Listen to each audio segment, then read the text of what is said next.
어머니, 한 남자가 비명을 지르며 안방으로 뛰어들었습니다. 방 안에는 피로 물든 이불과 숨을 거두어가는 32살 여인이 누워 있었습니다. 그녀의 옆에는 갓 태어난 아기가 울음소리도 제대로 내지 못한 채 축 늘어져 있었습니다. 이것이 10번째였습니다. 남편은 떨리는 손으로 장롱 서랍을 열었습니다. 그곳에는 9번의 출산 기록이 적힌 종이가 있었습니다. 그런데 놀라운 것은 10명을 낳았지만 지금 살아있는 아이는 겨우 3명뿐이라는 사실이었습니다. 도대체 조선시대 사람들은 왜 이렇게 많은 아이를 낳아야 했을까요? 이 이야기가 궁금하시다면 영상 끝까지 봐주세요. 구독과 좋아요는 저에게 큰 힘이 됩니다. 1780년 겨울, 한양 북촌의 한 양반가에서 비명소리가 들려왔습니다. 으아! 안방에서는 한 여인이 온몸을 비틀며 진통을 겪고 있었습니다. 32살의 이씨 부인, 그녀에게 이것은 10번째 출산이었습니다. 산파가 급하게 외쳤습니다. 마님, 힘을 주셔야 합니다. 조금만 더. 하지만 이씨 부인의 얼굴은 이미 핏기가 가시고 있었습니다. 그녀는 15세에 이 집으로 시집온 이후 17년 동안 거의 2년에 한 번꼴로 아이를 낳았습니다. 첫 출산은 16살 때였습니다. 그때 낳은 아들은 돌도 되기 전에 홍역으로 죽었습니다. 두 번째는 18살 딸이었지만 태어난 지 사흘 만에 숨이 끊어졌습니다. 세 번째 출산에서야 비로소 건강한 아들을 얻었습니다. 21살의 일이었습니다. 그 아들이 지금 11살이 되어 사랑방에서 글을 읽고 있었습니다. 네 번째 출산, 23살 때는 쌍둥이를 낳았습니다. 하지만 둘 다 약해서 한 명은 한 달을 못 버텼고 다른 한 명도 100일을 넘기지 못했습니다. 다섯 번째, 25살에 낳은 딸은 다행히 건강했습니다. 지금 7살이 되어 어머니 곁에서 바느질을 배우고 있었습니다. 여섯 번째는 27살 아들이었지만 출산 과정에서 목에 탯줄이 감겨 죽은 채로 나왔습니다. 일곱 번째, 29살 때는 임신 7개월 만에 조산을 했습니다. 아기는 너무 작아서 하루를 넘기지 못했습니다. 여덟 번째는 30살 건강한 아들이었습니다. 지금 2살로 마당에서 뛰어놀고 있었습니다. 아홉 번째는 작년 31살 때였습니다. 딸이었지만 출산 후 사흘째 되는 날 갑자기 경기를 일으키며 죽었습니다. 그리고 지금 10번째 출산이었습니다. 산파의 얼굴이 굳어졌습니다. 날이 피가 너무 많이 나옵니다. 남편 박씨가 황급히 방으로 들어왔습니다. 여보, 정신을 차리시오. 하지만 이씨 부인은 이미 눈을 감고 있었습니다. 마침내 아기가 나왔지만 숨을 쉬지 않았습니다. 산파가 아기의 등을 두드렸지만 소용없었습니다. 날이, 아기가. 산파의 말이 끝나기도 전에 이씨 부인이 마지막 숨을 몰아쉬었습니다. 아이들을 부탁. 그렇게 그녀는 세상을 떠났습니다. 32살, 17년간 10번의 출산 끝에 목숨을 잃은 것입니다. 그날 밤 박씨는 서재에 앉아 아내의 출산 기록을 꺼내보았습니다. 조선시대 양반가에서는 출산 기록을 꼼꼼히 남기는 것이 관례였습니다. 첫째, 1765년생 사망. 둘째, 1767년생 사망. 셋째, 1770년생 생존. 넷째와 다섯째, 1772년생 쌍둥이 모두 사망. 여섯째, 1774년생 생존. 일곱째, 1776년생 사망. 여덟째, 1777년생 사망. 아홉째, 1778년생 생존. 열째, 1779년생 사망. 그리고 오늘 1780년 11번째 출산에서 산모와 아기 모두 사망. 박씨는 붓을 들고 마지막 기록을 남겼습니다. 경신년 동지월 부인 이씨 산후 사망. 향년 32세. 10번의 출산 중 생존한 자식은 셋뿐이로다. 누가 상상이나 했을까요? 조선 최고의 명문가 여인이 17년 동안 쉼 없이 아이를 낳다가 결국 출산으로 목숨을 잃을 줄을. 그녀는 특별히 불운한 경우였을까요? 아닙니다. 이것이 바로 조선시대의 평범한 현실이었습니다. 양반가 여인들은 평균 7명에서 10명의 아이를 낳았습니다. 하지만 그중 절반도 채 어른이 되지 못했습니다. 왜 이렇게 많이 낳아야 했을까요? 왜 여인들은 목숨을 걸고 계속 출산해야 했을까요? 그리고 왜 그렇게 많이 낳았는데도 절반은 죽어야 했을까요? 이야기를 100년 전으로 돌려보겠습니다. 1680년 숙종 6년의 일입니다. 이때는 조선 후기로 접어드는 시기였습니다. 한양의 어느 중인 가문에서 한 여자아이가 태어났습니다. 김씨 성을 가진 이 아기는 건강하게 태어났고 부모는 기뻐했습니다. 하지만 기쁨은 오래가지 않았습니다.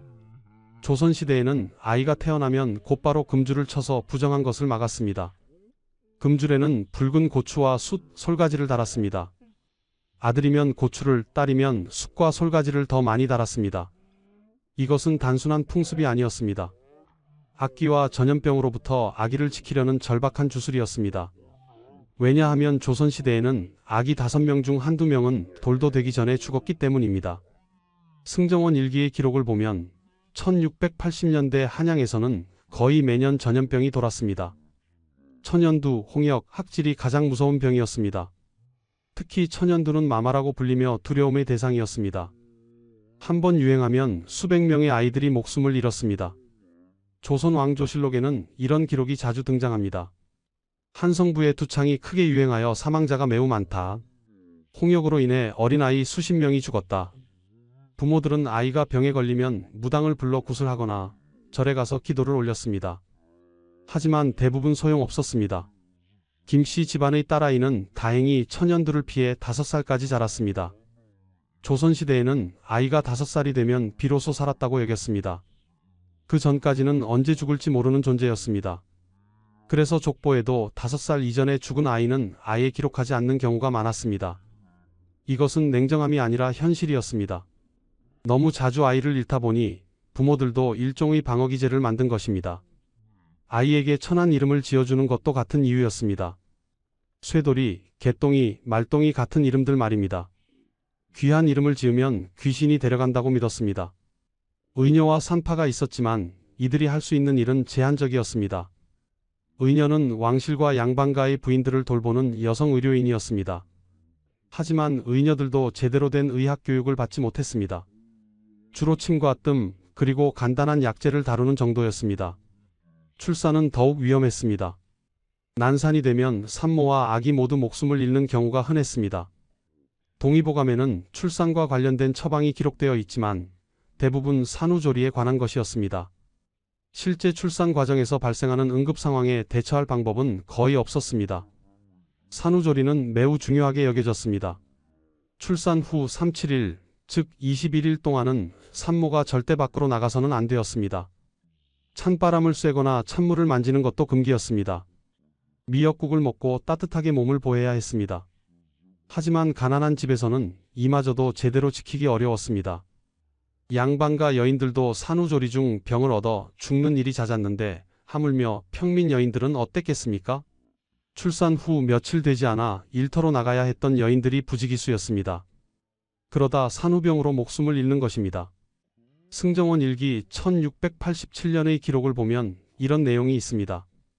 왕세자빈이 산후조리 중 열병을 얻어 위독하다. 왕실의 세자빈조차 산후병으로 고생했던 것입니다. 당시 최고의 의원들이 모여 있었지만 결국 그녀는 회복하지 못하고 22살의 나이로 세상을 떠났습니다. 왕실도 이러한데 일반 백성들은 오죽했겠습니까? 조선 왕조실록에는 궁중의 산모가 위독하다는 기록이 자주 등장합니다. 왕비와 후궁들도 출산으로 목숨을 잃는 일이 드물지 않았습니다. 하지만 그때는 아무도 몰랐습니다. 이것이 단지 시작에 불과하다는 것을. 1695년 숙종 21년입니다. 앞서 이야기한 김씨 집안의 딸은 이제 15살이 되어 혼인을 했습니다. 남편은 같은 중인 계급의 이씨 집안 아들이었습니다. 신랑은 18살이었습니다. 조선시대에는 보통 남자는 15살에서 20살 사이, 여자는 14살에서 16살 사이에 혼인했습니다. 혼인이 빠른 이유가 있었습니다. 가문의 대를 이어야 했기 때문입니다. 유교 사회였던 조선에서 제사를 지내는 것은 가장 중요한 의무였습니다. 아들이 없으면 제사를 지낼 사람이 없었습니다. 경국대전에는 이런 규정이 있었습니다.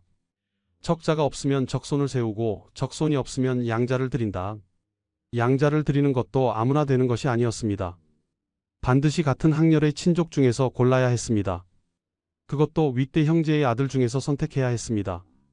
규칙이 복잡했고 양자를 두는 것 자체가 가문의 수치로 여겨지기도 했습니다.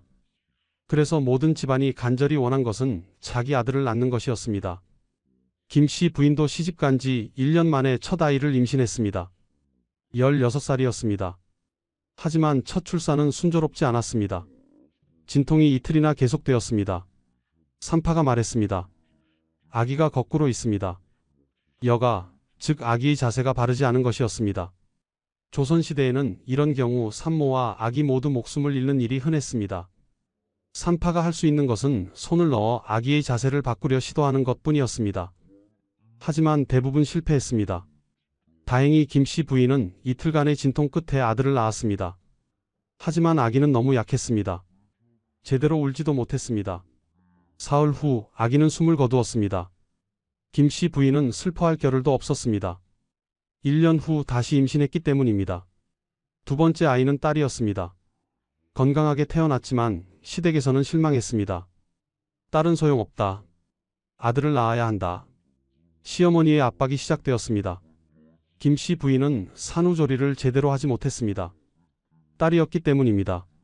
만약 아들이었다면 온 집안이 잔치를 벌이고 산모를 극진히 돌보았을 것입니다. 하지만 딸이었기에 냉대를 받았습니다. 이것이 조선시대의 현실이었습니다. 적서차별, 남녀차별이 심했던 사회였습니다. 김 씨 부인은 다시 임신했습니다. 세 번째 출산이었습니다. 20살이 되던 해였습니다. 이번에는 아들이었습니다. 집안이 들썩였습니다. 아들이다. 대를 이을 아들을 얻었다. 시아버지는 기뻐하며 잔치를 열었습니다. 친척들이 모여 축하했습니다. 삼신상을 차리고 삼신할머니께 감사의 기도를 올렸습니다.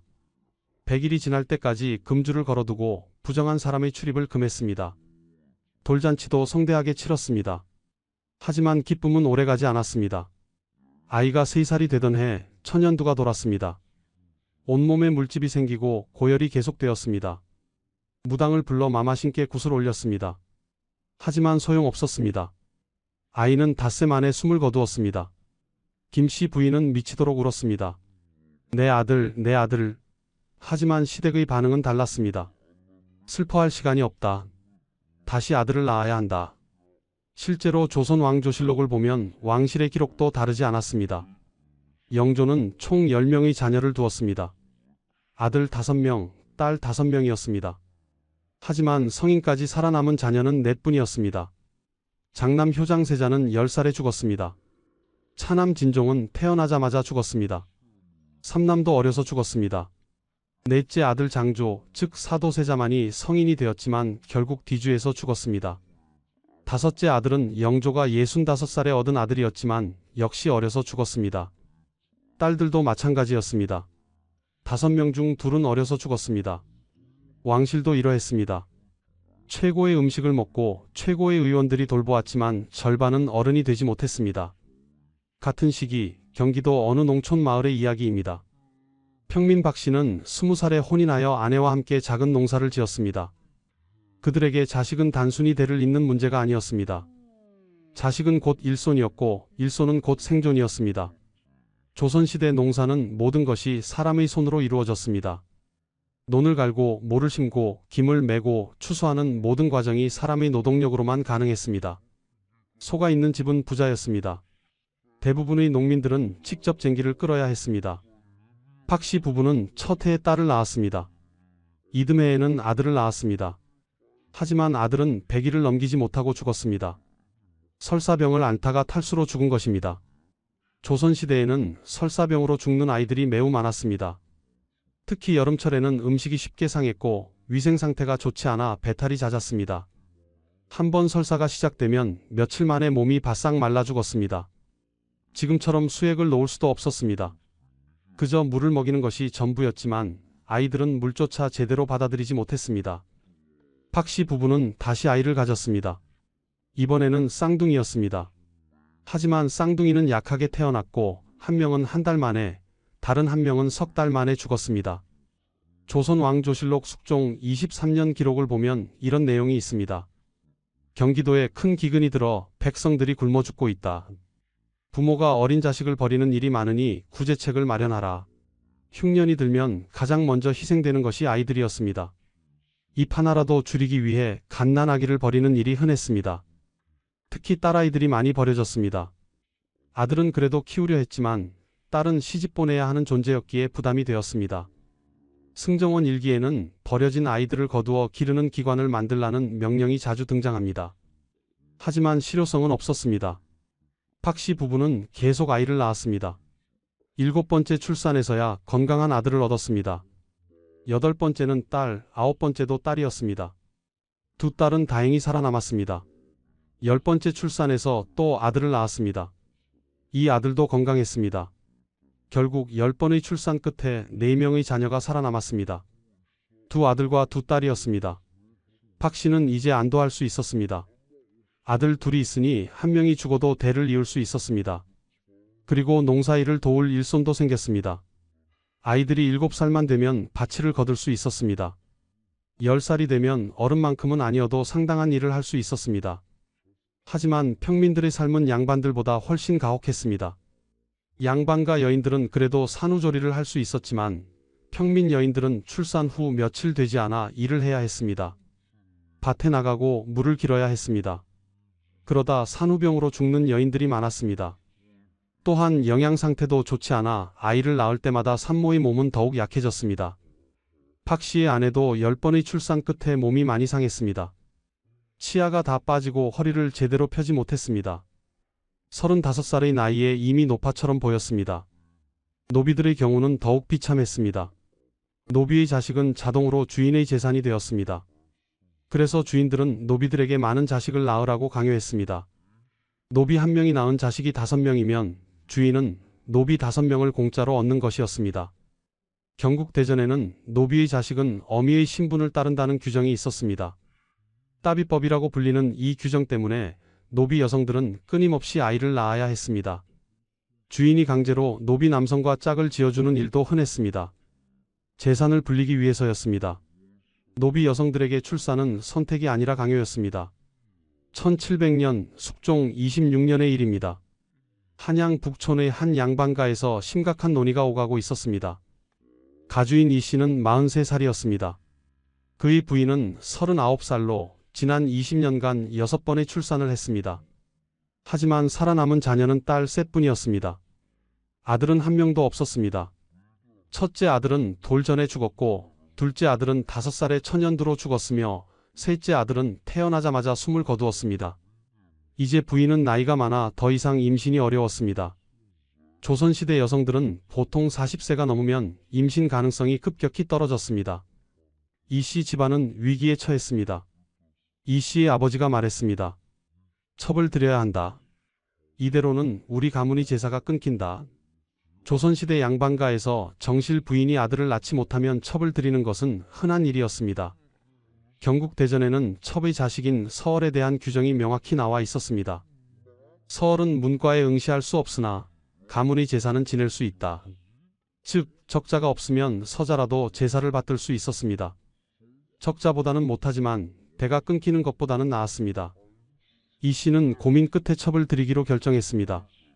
정실 부인은 눈물을 흘렸지만 거부할 수 없었습니다. 아들을 낳지 못한 것이 그녀의 죄였기 때문입니다. 20살의 젊은 여인이 첩으로 들어왔습니다. 천민 출신이었지만 건강했습니다. 그녀는 이듬해 임신했고 아들을 낳았습니다. 이 씨 집안은 환호했습니다. 드디어 아들이라. 비록 서자였지만 대를 이을 아들이 생긴 것입니다. 하지만 기쁨은 오래가지 않았습니다. 그 아들은 100일도 되기 전에 설사병으로 죽었습니다. 첩은 다시 임신했습니다. 이번에는 딸이었습니다. 그 딸도 2살에 홍역으로 죽었습니다. 세 번째 임신에서야 건강한 아들을 얻었습니다. 이 씨가 48살 되던 해였습니다. 그 아들은 다행히 살아남아 지금 10살이 되었습니다. 이 씨 집안의 유일한 남자 후손이었습니다. 하지만 문제가 있었습니다. 서자는 적자와 같은 대우를 받을 수 없었습니다. 조선 왕조실록을 보면 서얼 차별에 대한 기록이 자주 나옵니다. 서얼은 청요직에 나아갈 수 없다. 서얼은 과거에 응시할 수 없다. 숙종 32년의 기록에는 이런 내용도 있습니다. 서얼들이 상소를 올려 차별 철폐를 요구했으나 받아들여지지 않았다. 서자로 태어난 아이들은 아무리 재능이 있어도 출세할 길이 막혀 있었습니다. 하지만 그래도 대를 이을 수는 있었습니다. 아들이 아예 없는 것보다는 나았습니다. 왕실도 마찬가지였습니다. 아니, 왕실은 더 복잡했습니다. 조선시대 왕들은 여러 명의 후궁을 두었습니다. 그 이유는 명확했습니다. 적자를 확보하기 위해서였습니다. 왕비가 아들을 낳지 못하거나 낳은 아들이 일찍 죽으면 후궁의 아들이 세자가 되었습니다. 영조가 바로 그런 경우였습니다. 영조는 숙종의 후궁 숙빈 최씨의 아들이었습니다. 정비 인현왕후와 계비 인원왕후 모두 아들이 없었습니다. 후궁 장희빈의 아들이 경종이 되었지만 경종은 후사가 없었습니다. 그래서 또 다른 후궁 숙빈 최씨의 아들인 영조가 왕위에 올랐습니다. 숙종은 총 3명의 부인과 여러 명의 후궁을 두었습니다. 정비 인현왕후, 계비 인원왕후, 그리고 후궁 장희빈, 숙빈 최씨, 영빈 김씨 등이었습니다. 이들을 통해 숙종은 총 11명의 자녀를 두었습니다. 하지만 그중 성인까지 살아남은 것은 4분이었습니다. 경종, 영조, 그리고 2명이 공주였습니다. 나머지 7명은 모두 어려서 죽었습니다. 숙종이 여러 후궁을 둔 것은 사치나 욕망 때문만이 아니었습니다. 왕위를 이을 아들을 확보하기 위한 필수적인 전략이었습니다. 한 명의 여인에게만 의존했다가는 왕통이 끊어질 수 있었기 때문입니다. 승정원 일기를 보면 후궁들의 출산 기록이 상세히 나와 있습니다. 후궁 아무개가 아들을 낳았다. 후궁 아무개가 딸을 낳았다. 후궁 아무개가 산후병으로 위독하다. 왕실에서는 후궁의 출산도 국가적 사건이었습니다. 왕자가 태어나면 의례를 거행하고 태실을 만들어 태를 안치했습니다. 하지만 그렇게 태어난 왕자들도 절반은 어른이 되지 못했습니다. 숙종의 아들 중에서도 경종과 영조만 살아남았고 나머지는 모두 영아기나 유아기에 죽었습니다. 왕실도 일반 백성과 마찬가지로 높은 영아 사망률에 시달렸습니다. 후궁 제도는 또 다른 비극을 낳았습니다. 후궁들 사이의 경쟁이었습니다. 아들을 낳은 후궁은 지위가 올라갔습니다. 특히 그 아들이 세자가 되면 후궁은 빈으로 승격되었습니다. 장희빈이 그 예였습니다. 그녀는 숙종의 후궁으로 들어와 아들 윤을 낳았고 그 아들이 세자가 되자 희빈으로 승격되었습니다. 나중에는 왕비 자리까지 올랐습니다. 하지만 인현왕후가 복이 되면서 다시 후궁으로 강등되었고 결국 사약을 받고 죽었습니다. 아들을 낳지 못한 후궁들은 평생 낮은 지위에 머물렀습니다. 딸만 낳은 후궁도 마찬가지였습니다. 조선왕조실록 숙종 28년 기록을 보면 이런 내용이 있습니다. 후궁들이 서로 질투하여 분란이 일어났다. 후궁들은 왕의 총애를 받기 위해 경쟁했습니다. 하지만 진짜 경쟁은 아들을 낳는 것이었습니다. 아들을 낳아야 지위가 보장되고 아들이 왕이 되면 대비가 될 수 있었습니다. 그래서 후궁들은 필사적으로 임신하려 했고 임신하면 아들을 낳기를 간절히 빌었습니다. 하지만 성별은 선택할 수 없었습니다. 딸을 낳으면 실망했고 아들을 낳아도 그 아들이 살아남을지 알 수 없었습니다. 수많은 후궁들이 아이를 낳았지만 그중 왕이 된 아들을 둔 후궁은 극소수였습니다. 양반가로 돌아가 보겠습니다. 첩을 들인 이씨 집안은 어떻게 되었을까요? 첩이 낳은 서자는 자랐습니다. 하지만 정실 부인의 딸들과는 차별을 받았습니다. 밥상도 따로 받았고 방도 사랑채의 작은 방을 썼습니다. 명절에 제사를 지낼 때도 서자는 뒤에 서야 했습니다. 이 씨는 서자를 아들로 여겼지만 사회는 그를 온전한 양반으로 인정하지 않았습니다. 서자는 과거를 볼 수 없었기에 벼슬길도 막혔습니다. 대신 이 씨는 서자에게 장사를 시켰습니다. 서자는 장사로 돈을 벌어 집안을 도왔습니다. 그리고 25살에 혼인하여 아들을 낳았습니다. 이 씨의 손자였습니다. 하지만 그 손자도 서얼이었습니다. 서얼의 자손은 대대로 서얼이었습니다. 경국대전에는 서얼의 자손은 3대까지 과거에 응시할 수 없다는 규정이 있었습니다. 나중에는 이 규정이 더 강화되어 서얼의 자손은 영원히 차별받았습니다. 이 씨는 죽기 전에 생각했습니다. 아들을 얻기는 했지만 진정한 적자는 아니구나. 하지만 선택의 여지가 없었습니다. 첩을 들이지 않았다면 대가 완전히 끊어졌을 것입니다. 서자라도 있는 것이 없는 것보다 나았습니다. 제사라도 지낼 수 있었으니까요. 전국의 양반가에서 비슷한 일이 벌어졌습니다. 족보를 보면 첩의 소생이라고 표시된 이름들이 많습니다. 정실 부인이 아들을 낳지 못한 경우 첩을 들여 서자를 얻었습니다. 어떤 집은 첩이 여러 명이었습니다. 한 첩이 아들을 낳지 못하면 또 다른 첩을 들였습니다. 부유한 양반가에서는 첩이 5명, 10명인 경우도 있었습니다. 모두 아들을 얻기 위해서였습니다. 첩들도 계속 아이를 낳았습니다. 하지만 첩의 자식들도 절반은 어려서 죽었습니다. 신분이 낮아서 더 죽은 것이 아니었습니다. 전염병과 영양실조는 신분을 가리지 않았기 때문입니다. 왕실의 후궁 제도와 양반가의 첩 제도는 본질적으로 같았습니다. 많은 여성을 통해 많은 아이를 낳아서 그중 몇 명이라도 살아남기를 바라는 것이었습니다. 한 명의 여성에게만 의존하기에는 영아 사망률이 너무 높았습니다. 그래서 여러 여성을 두었습니다. 이것은 윤리의 문제가 아니라 생존의 문제였습니다. 대를 잇지 못하면 가문이 사라졌습니다. 왕실도 마찬가지였습니다. 왕자가 없으면 왕조가 끊어질 수 있었습니다. 그래서 왕들은 여러 후궁을 두었고 양반들은 여러 첩을 두었습니다. 그 과정에서 수많은 여성이 출산 도구로 전락했습니다. 정실 부인들도 고통받았습니다. 남편이 첩을 들이는 것을 지켜봐야 했습니다. 자신이 아들을 낳지 못한 죄 때문이었습니다. 첩이 아들을 낳으면 더욱 서러웠습니다. 자신은 못한 일을 첩이 해냈기 때문입니다. 하지만 항의할 수 없었습니다. 유교 사회에서 여성의 가장 큰 죄는 불효였고 불효 중 가장 큰 것은 무후, 즉 후사가 없는 것이었습니다. 아들을 낳지 못한 여성은 죄인이었습니다. 첩들도 고통받았습니다. 평생 천한 신분으로 살아야 했고 자식들도 서울로 차별받았습니다. 아들을 낳아도 진정한 인정을 받지 못했습니다. 조선시대 출산은 이렇게 복잡한 사회 구조와 얽혀 있었습니다. 단순히 많이 낳는 것만이 아니었습니다. 누구를 통해 낳느냐도 중요했습니다. 적자와 서자는 하늘과 땅 차이였습니다. 하지만 아들이 없으면 서자라도 필요했습니다. 왕실에서는 후궁의 아들이 왕이 되기도 했습니다. 영조와 정조가 그 예였습니다. 양반가에서도 서자가 가문을 이었습니다. 완벽하지 않아도 대가 끊기는 것보다는 나았습니다. 이것이 조선시대 사람들의 선택이었습니다. 높은 영아 사망률 앞에서 그들이 찾은 또 다른 생존 전략이었습니다.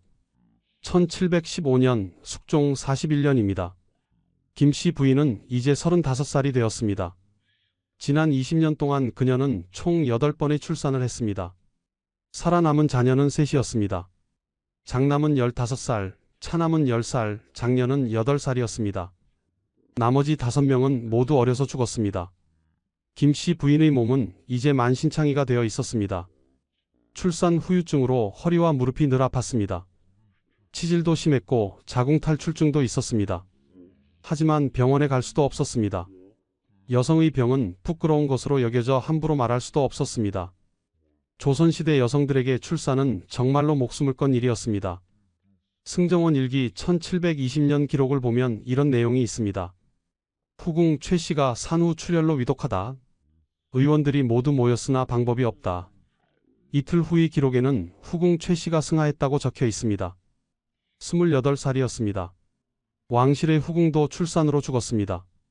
최고의 의원들이 있었지만 출혈을 막을 방법이 없었습니다. 조선시대에는 수혈이라는 개념도 없었고 지혈제도 제대로 된 것이 없었습니다. 산모가 출혈로 죽어가는 것을 그저 지켜볼 수밖에 없었습니다. 난산도 큰 문제였습니다. 아기가 너무 크거나 골반이 좁거나 아기의 자세가 잘못되면 난산이 되었습니다. 이럴 때 산파가 할 수 있는 것은 손으로 아기를 밀어내려는 시도뿐이었습니다. 하지만 대부분 실패했습니다. 산모는 며칠씩 진통을 겪다가 기진맥진해져서 죽었습니다. 아기도 함께 죽었습니다. 조선 왕조실록에는 왕비가 난산으로 고통받고 있다는 기록이 여러 번 나옵니다. 왕비조차 난산으로 목숨을 잃을 뻔한 적이 있었습니다. 인현 왕후의 언니인 민씨 부인은 난산으로 죽었습니다. 숙종 18년의 일이었습니다. 진통이 사흘이나 계속되었지만 아기가 나오지 않았습니다. 의원들이 모였지만 할 수 있는 것이 없었습니다. 결국 산모와 아기 모두 죽었습니다. 27살이었습니다. 인현 왕후는 언니의 죽음을 보고 큰 충격을 받았습니다. 그녀 자신도 아이를 갖지 못했고 결국 자식 없이 34살에 세상을 떠났습니다. 조선시대 여성들은 아이를 낳지 못해도 고통받고 아이를 낳아도 고통받았습니다. 산후조리 실패도 많은 산모의 목숨을 앗아갔습니다. 동의보감에는 산후병에 대한 기록이 자세히 나와 있습니다. 산후에 찬바람을 쐬면 산후풍이 생긴다. 온몸이 아프고 관절이 붓는다. 치료하기 어렵다. 산후에 찬물을 마시면 위장이 상하여 설사를 하고 죽을 수 있다. 산후조리는 3-7일, 즉 21일 동안 해야 했습니다. 하지만 제대로 지킬 수 있는 집은 많지 않았습니다.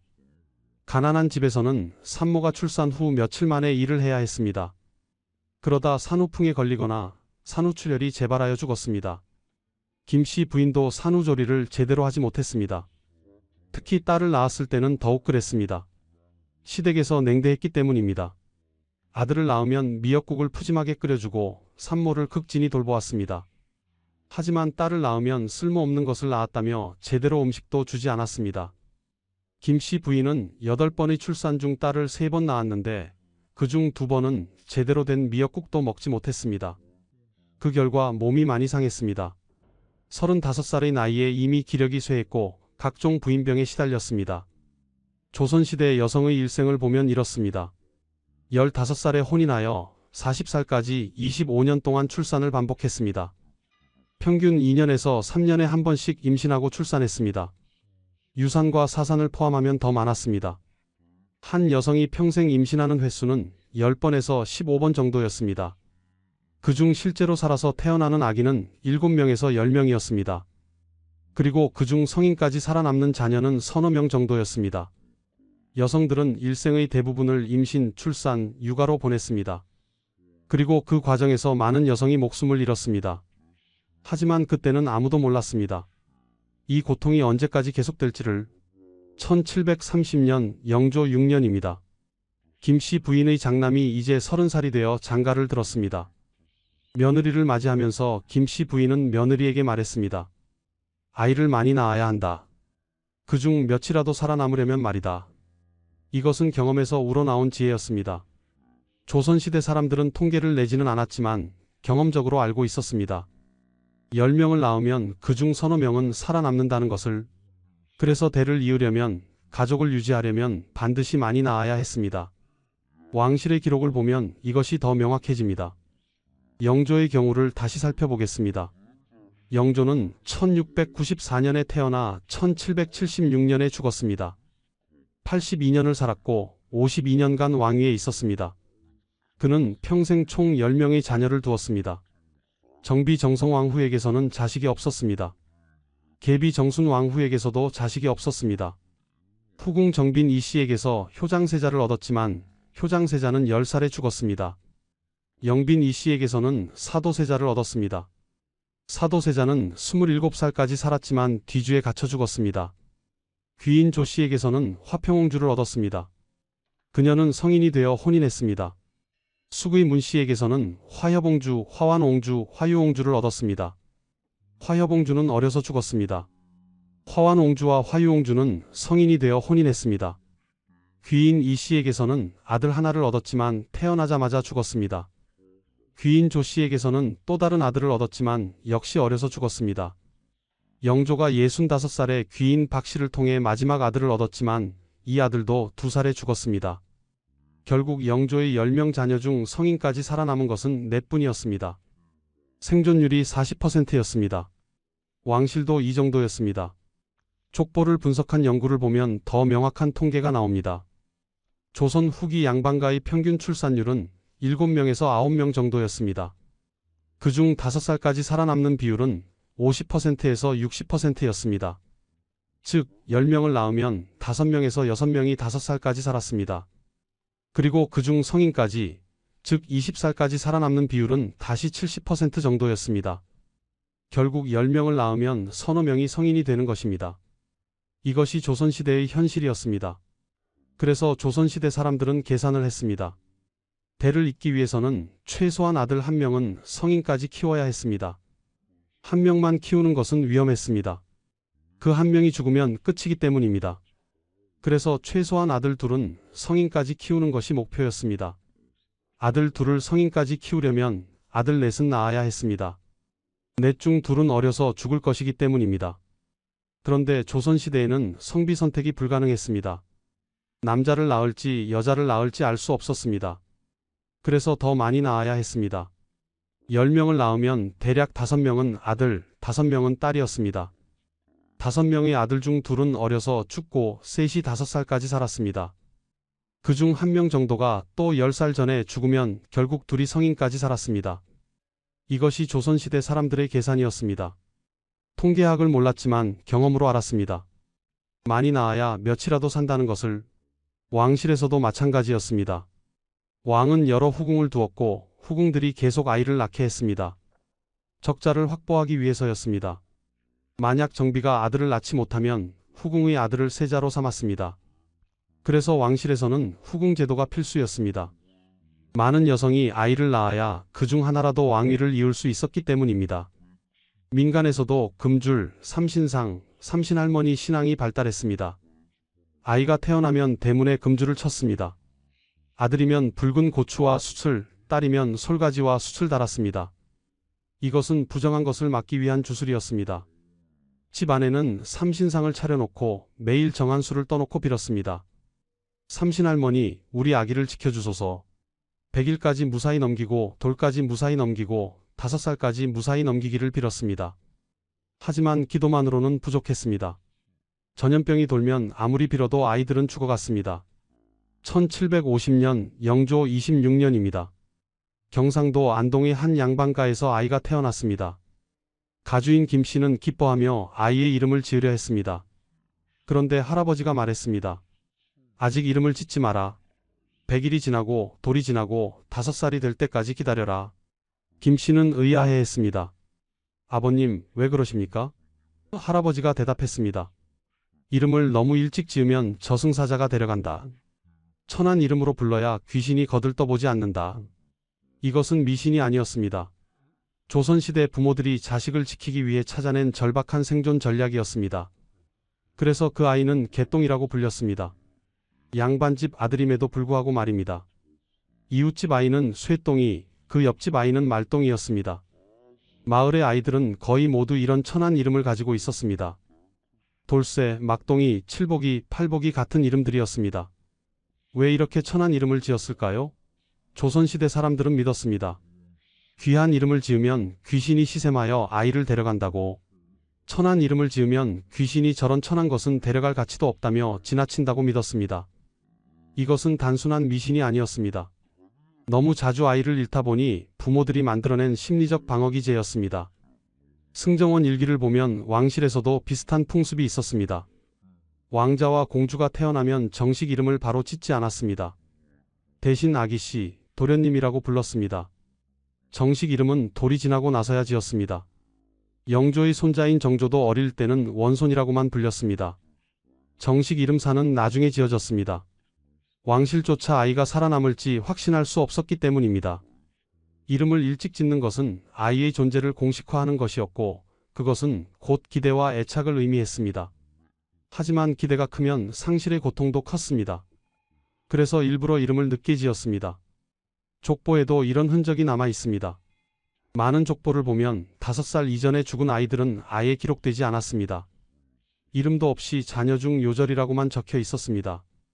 어떤 족보에는 첫째, 둘째, 셋째 모두 요절이라고만 되어 있고 넷째부터 이름이 나옵니다. 넷째가 5살을 넘겨 살아남았기 때문입니다. 이것은 냉정함이 아니었습니다. 너무 자주 겪는 상실 앞에서 부모들이 스스로를 보호하기 위해 만든 장치였습니다. 아이에게 이름을 주고 족보에 기록하는 것은 이 아이는 살아남았다는 선언이었습니다. 조선 왕조실록 영조 15년 기록을 보면 이런 내용이 있습니다. 백성들이 자식의 이름을 천하게 짓는 풍습이 있다. 이는 귀신을 속여 자식을 보호하려는 것이니 금하기 어렵다. 조정에서도 이 풍습을 알고 있었습니다. 하지만 금지하지 않았습니다. 부모의 절박한 심정을 이해했기 때문입니다. 양반 관료들도 자신의 자식에게 천한 이름을 붙였습니다. 공식 문서에는 정식 이름을 썼지만 집에서는 쇠돌이, 복동이라고 불렀습니다. 신분을 막론하고 모든 부모가 같은 두려움을 가지고 있었습니다. 이름 외에도 다양한 주술적 관습이 있었습니다. 아이가 태어나면 삼신상을 차렸습니다. 깨끗한 방 한쪽에 작은 상을 놓고 정화수 한 그릇과 쌀 한 그릇을 올렸습니다. 때로는 미역과 삼신밥도 올렸습니다. 이것은 삼신할머니께 드리는 제사였습니다. 삼신할머니는 아이의 생명을 관장하는 신으로 믿어졌습니다. 어머니는 매일 아침 삼신상 앞에서 빌었습니다. 삼신할머니, 우리 아이를 지켜주소서. 천연두도 피하게 해주시고 홍역도 피하게 해주소서. 부디 5살까지만이라도 무사히 자라게 해주소서. 금줄도 중요한 주술이었습니다. 아이가 태어나면 대문에 금줄을 쳤습니다. 새끼줄에 붉은 고추, 숯, 솔가지를 달았습니다. 아들이면 고추를 많이, 딸이면 솔가지를 많이 달았습니다. 금줄은 21일 동안, 즉 37일 동안 걸어두었습니다. 이 기간 동안 부정한 사람의 출입을 금했습니다. 상을 당한 사람, 월경 중인 여성, 병든 사람은 집에 들어올 수 없었습니다. 금줄은 단순한 장식이 아니었습니다. 악귀와 전염병으로부터 아이를 지키는 결계였습니다. 부모들은 진심으로 믿었습니다. 금줄이 아이를 지켜준다고. 백일잔치와 돌잔치도 깊은 의미가 있었습니다. 백일은 아이가 태어나서 처음으로 맞는 큰 고비였습니다. 백일을 무사히 넘기면 일단 안도했습니다. 백일잔치를 하며 떡을 나눠주었습니다. 백설기라는 하얀 떡이었습니다. 이웃들에게 떡을 나눠주면 이웃들이 100살까지 살아라라고 축복해 주었습니다. 이것도 주술이었습니다. 많은 사람의 축복을 받으면 아이가 오래 산다고 믿었습니다. 돌잔치는 더 큰 의미가 있었습니다. 돌까지 살았다는 것은 가장 위험한 시기를 넘겼다는 뜻이었습니다. 돌잔치에서는 돌잡이를 했습니다. 아이 앞에 책, 붓, 돈, 활 등을 놓고 무엇을 잡는지 보았습니다. 이것으로 아이의 미래를 점쳤습니다. 하지만 100일과 돌을 넘겨도 안심할 수 없었습니다. 진짜 고비는 5살까지였습니다. 조선시대에는 아이는 5살이 되어야 사람이라는 말이 있었습니다. 5살이 되기 전까지는 언제 죽을지 모르는 존재였습니다. 실제로 통계를 보면 5살 이전 사망률이 30%에서 50%였습니다. 10명 중 서너 명은 5살이 되기 전에 죽었습니다.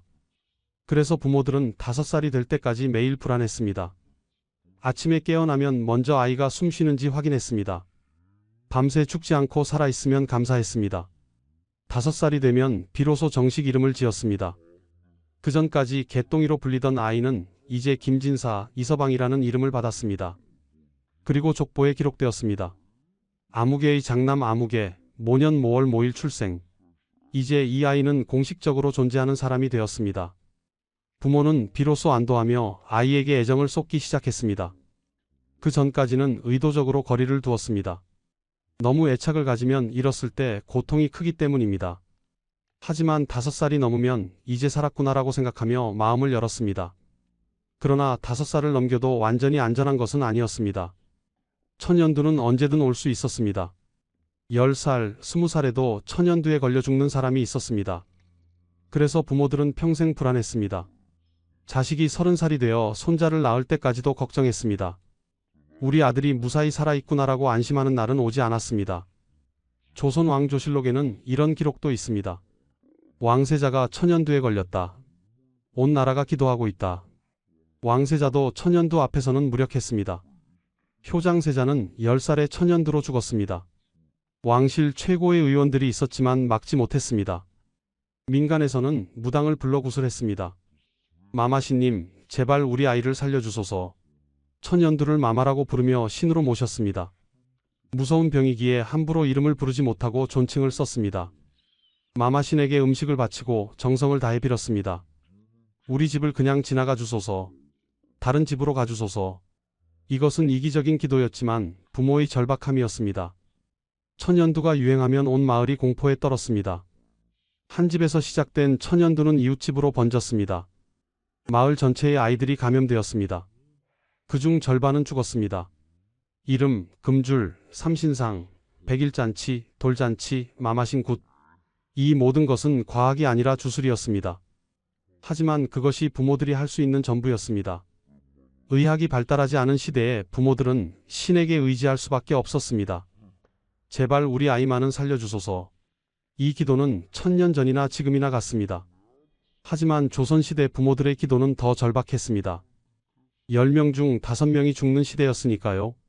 그래서 그들은 천한 이름을 지었고 금줄을 치고 매일 삼신할머니께 빌었습니다. 과학적으로는 무의미했지만 심리적으로는 필수였습니다. 그것이 아이를 지킬 수 있는 유일한 방법이라고 믿었기 때문입니다. 그리고 그 믿음만이 부모들이 버틸 수 있는 힘이었습니다. 1780년으로 다시 돌아가 보겠습니다. 챕터 1에서 본 그 장면입니다. 이제 우리는 알게 되었습니다. 왜 32살의 이씨 부인이 10번째 출산을 해야 했는지를, 왜 그녀가 목숨을 걸고 계속 아이를 낳아야 했는지를, 그것은 개인의 선택이 아니었습니다. 사회 구조가 강요한 운명이었습니다. 대를 이어야 한다는 유교적 의무, 자식이 없으면 양자를 드려야 하는 복잡함, 높은 영아사망률, 그리고 여성에게 부여된 출산의 책임, 이 모든 것이 여성들을 끊임없는 출산으로 내몰았습니다. 이씨 부인의 10번의 출산을 다시 보겠습니다. 1765년 16살에 첫 아들을 낳았지만 돌전에 홍역으로 잃었습니다. 1767년 18살에 딸을 낳았지만 사흘 만에 죽었습니다. 병명도 알 수 없었습니다.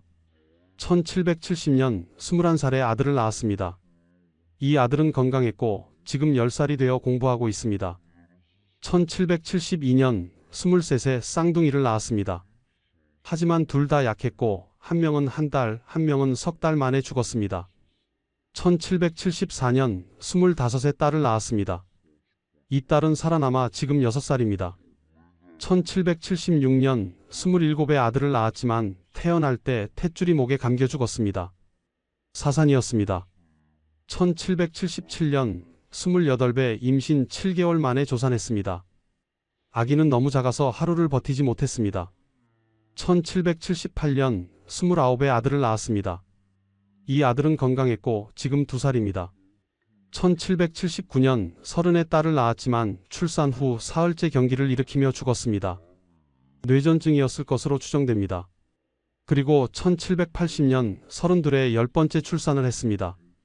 진통이 하루 종일 계속되었습니다. 아기가 나왔지만 숨을 쉬지 않았습니다. 산모는 출혈이 멈추지 않았습니다. 산파가 할 수 있는 것은 아무것도 없었습니다. 그렇게 이씨 부인은 세상을 떠났습니다. 남편 박 씨는 서재에 앉아 아내의 출산 기록을 보며 눈물을 흘렸습니다. 17년간 10번의 출산, 그중 살아남은 자녀는 셋뿐, 장남 10살, 장녀 6살, 차남 2살.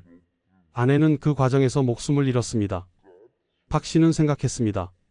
왜 이렇게 많이 낳아야 했을까? 왜 아내를 이렇게 고통스럽게 해야 했을까? 하지만 그는 알고 있었습니다. 선택의 여지가 없었다는 것을. 10명을 낳아야 셋이 살았습니다. 만약 5명만 낳았다면 한두 명밖에 살지 못했을 것입니다. 그렇다면 대를 이을 수 없었을 것입니다. 박 씨의 집안을 보면 이것이 더 명확해집니다. 박 씨의 아버지도 8번의 출산 끝에 아들 1명을 얻었습니다. 그 아들이 바로 박 씨였습니다. 박 씨의 형제는 없었습니다. 7번은 모두 딸이거나 일찍 죽은 아들들이었습니다. 8번째에야 박 씨가 태어나 살아남았습니다. 만약 박 씨의 아버지가 8번을 시도하지 않았다면 박 씨는 태어나지 못했을 것입니다. 그리고 박 씨의 대도 끊어졌을 것입니다. 박 씨도 마찬가지였습니다. 10번을 시도해서 3명을 얻었습니다. 그중 아들은 둘이었습니다. 한 명이 죽어도 한 명은 남았습니다. 하지만 대가는 컸습니다. 아내의 목숨이었습니다. 박 씨는 재혼해야 했습니다. 자식들을 돌볼 사람이 필요했고 무엇보다 아직 나이가 35이었기 때문입니다. 1년 후 박 씨는 23의 여인과 재혼했습니다. 새 아내도 곧 임신했습니다. 그리고 아이를 낳았습니다. 그렇게 출산은 다시 시작되었습니다. 새 아내도 앞으로 10년간 5번의 출산을 할 것입니다. 그중 몇 명이 살아남을까요? 그것은 아무도 모릅니다. 오직 하늘만이 알 뿐입니다. 이것이 조선시대의 현실이었습니다. 끝없는 출산, 끝없는 죽음, 그리고 살아남은 자들의 삶. 1890년 고종 27년입니다. 박 씨 집안의 후손들은 여전히 한양에 살고 있었습니다. 하지만 세상은 많이 달라져 있었습니다. 100년 전과 비교하면 놀라운 변화들이 일어났습니다. 가장 큰 변화는 서양 의학이 들어온 것이었습니다. 1876년 강화도 조약 이후 서양 의료기술이 조선에 유입되기 시작했습니다.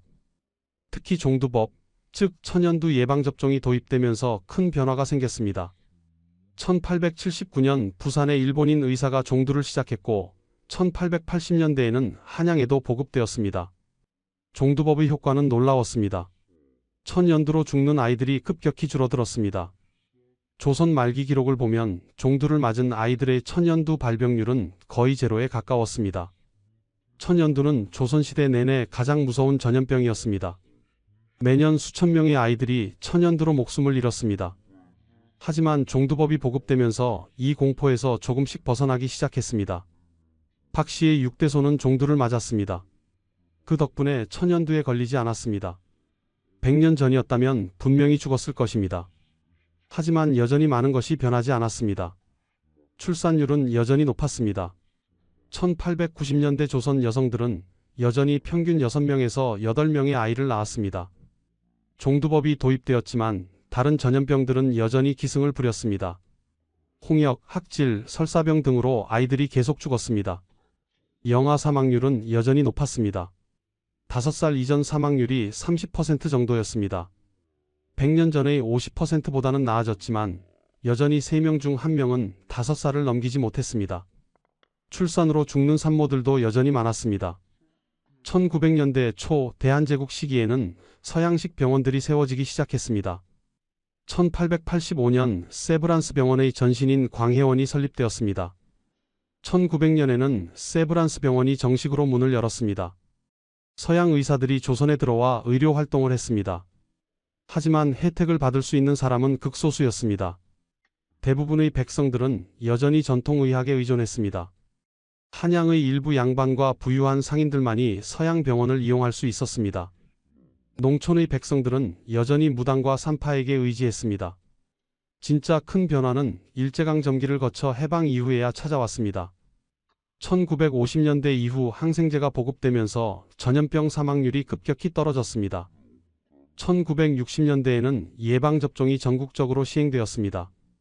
천연두, 홍역, 백일해, 디프테리아 등의 예방접종이 의무화되었습니다. 영아 사망률이 급격히 떨어지기 시작했습니다. 1960년대 영아 사망률은 1000명당 80명 정도였습니다. 1970년대에는 40명으로 1980년대에는 20명 이하로 떨어졌습니다. 2000년대에는 1000명당 5명 이하가 되었습니다. 의학의 발전은 출산의 의미를 완전히 바꾸어 놓았습니다. 조선시대에는 10명을 낳아야 셋이 살았습니다. 하지만 현대에는 1명을 낳으면 그 1명이 거의 확실히 성인까지 살 수 있습니다. 그래서 많이 낳을 필요가 없어졌습니다. 아니, 많이 낳는 것이 오히려 부담이 되었습니다. 교육비, 양육비가 엄청나게 들어가는 현대사회에서는 1명을 키우는 것도 벅찹니다. 그래서 현대 한국의 출산율은 세계 최저 수준으로 떨어졌습니다. 2023년 합계 출산율은 0.72명입니다. 여성 1명이 평생 1명도 채 낳지 않는다는 뜻입니다. 대조가 극명합니다. 조선시대에는 10명을 낳아 셋을 키웠습니다. 현대에는 1명도 낳기 부담스러워합니다. 조선시대에는 많이 낳는 것이 필수였습니다. 안 낳으면 대가 끊어지고 가족이 유지되지 않았습니다. 현대에는 많이 낳는 것이 사치입니다. 경제적으로 감당할 수 없기 때문입니다. 조선시대에는 출산이 강요였습니다. 여성들은 선택의 여지 없이 계속 아이를 낳아야 했습니다. 현대에는 출산이 선택입니다. 낳을지 말지, 몇 명을 낳을지 여성이 결정할 수 있습니다. 이것이 의학 발전이 가져온 가장 큰 변화입니다. 박 씨 집안의 묘지에는 오래된 비석 하나가 있습니다. 1780년에 죽은 이 씨 부인의 묘비입니다. 거기에는 이렇게 적혀 있습니다. 박 씨의 아내 이 씨, 향년 32세, 17년간 10번의 출산 끝에 산후로 승하하다. 자녀 10명 중 셋을 남기고 7을 먼저 하늘에 보내다. 그 헌신과 희생을 잊지 말지어다. 이 비문을 읽으면 가슴이 먹먹해집니다. 32의 나이에 17년간 쉼없이 아이를 낳다가 결국 목숨을 잃은 여인, 10명을 낳았지만 셋만 남기고 떠난 어머니, 그녀의 희생은 무엇을 위한 것이었을까요? 그것은 생존을 위한 것이었습니다. 개인의 생존이 아니라 가족의 생존, 가문의 생존이었습니다. 조선시대에는 많이 낳지 않으면 가족이 유지되지 않았습니다. 대가 끊어지고 제사가 끊어지고 가문이 사라졌습니다. 그래서 여성들은 목숨을 걸고 아이를 낳았습니다. 그리고 많은 여성이 그 과정에서 목숨을 잃었습니다. 이 씨 부인처럼 말입니다. 하지만 그 희생 덕분에 가족이 이어졌습니다. 박 씨의 자손들이 지금까지 이어져 내려왔습니다. 그 자손들 중 누군가가 이 묘비를 보며 선조의 희생을 기억합니다.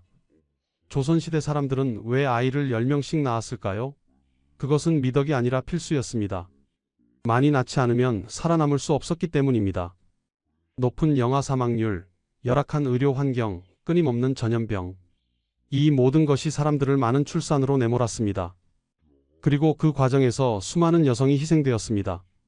수많은 아이들이 어른이 되기 전에 죽었습니다. 이것이 조선시대의 현실이었습니다. 우리가 기억해야 할 것은 단순히 많이 낳았다는 사실이 아닙니다. 왜 많이 낳아야 했는지, 그 과정에서 누가 희생되었는지, 그리고 그 희생의 의미가 무엇인지를 이해해야 합니다. 지금 우리는 다른 시대를 살고 있습니다. 한 명을 낳으면 그 한 명이 살아남습니다. 출산은 강요가 아니라 선택입니다. 의학의 발전이 우리에게 선택의 자유를 주었습니다. 하지만 그 자유가 공짜로 온 것은 아닙니다. 수백 년간 수많은 여성의 희생, 수많은 아이들의 죽음, 그리고 의학의 발전이 있었기에 가능했습니다. 우리는 그것을 잊지 말아야 합니다. 조선시대 여성들의 희생을, 어른이 되지 못하고 죽은 아이들을, 그리고 많이 낳을 수밖에 없었던 그 시대의 아픔을, 그것을 기억할 때 우리는 지금 우리가 누리는 자유의 가치를 진정으로 이해할 수 있습니다. 지금까지 조선시대 사람들이 왜 아이를 10명씩 낳았는지에 대한 이야기였습니다. 이 영상이 여러분께 작은 깨달음이 되었기를 바랍니다. 구독과 좋아요 부탁드립니다. 다음에 또 만나요. 어머니, 저는 더 이상 아이를 낳을 수 없습니다. 1446년 3월 경복궁 수양대군의 저택, 52세의 한 여인이 마지막 숨을 거두고 있었습니다. 그녀는 평생 10명의 자녀를 낳았습니다. 왕비가 된 그날 친정아버지는 영모죄로 처형당했고 그녀 자신도 폐비 직전까지 갔습니다. 14살의 왕가로 시집와 52세의 생을 마감할 때까지 그녀의 몸은 단 한 번도 쉬지 못했습니다. 조선 최고의 성군 세종대왕의 아내 소원왕후 심씨. 과연 이 여인은 행복했을까요? 이 이야기가 궁금하시다면 영상 끝까지 봐주세요. 구독과 좋아요는 영상 제작에 큰 힘이 됩니다. 1446년 3월 24일 한양 수양대군의 사저. 봄 기운이 완연한 날이었지만 그 집안은 통곡으로 가득했습니다. 52세의 소원왕후 심씨가 숨을 거두고 있었습니다.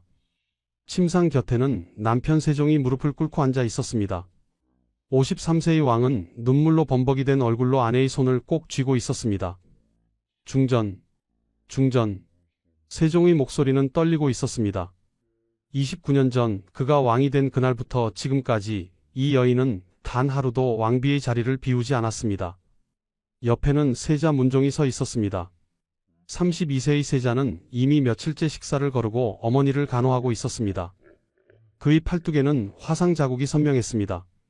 연비, 자신의 살을 태워 어머니의 쾌유를 빌었던 흔적이었습니다. 둘째 아들 수양대군도 눈물을 흘리며 어머니를 바라보고 있었습니다. 29세의 수양대군은 평소 강인한 모습으로 유명했지만 이날만큼은 어린 아이처럼 울고 있었습니다. 소원왕후는 천천히 눈을 떴습니다. 흐릿한 시선이 남편의 얼굴을 향했습니다. 마마. 그녀의 목소리는 가늘게 떨렸습니다. 제가 왕비로서의 책무를 다했습니까? 세종은 고개를 끄덕이며 울먹였습니다. 그러하오. 당신은 이 나라 최고의 왕비였소.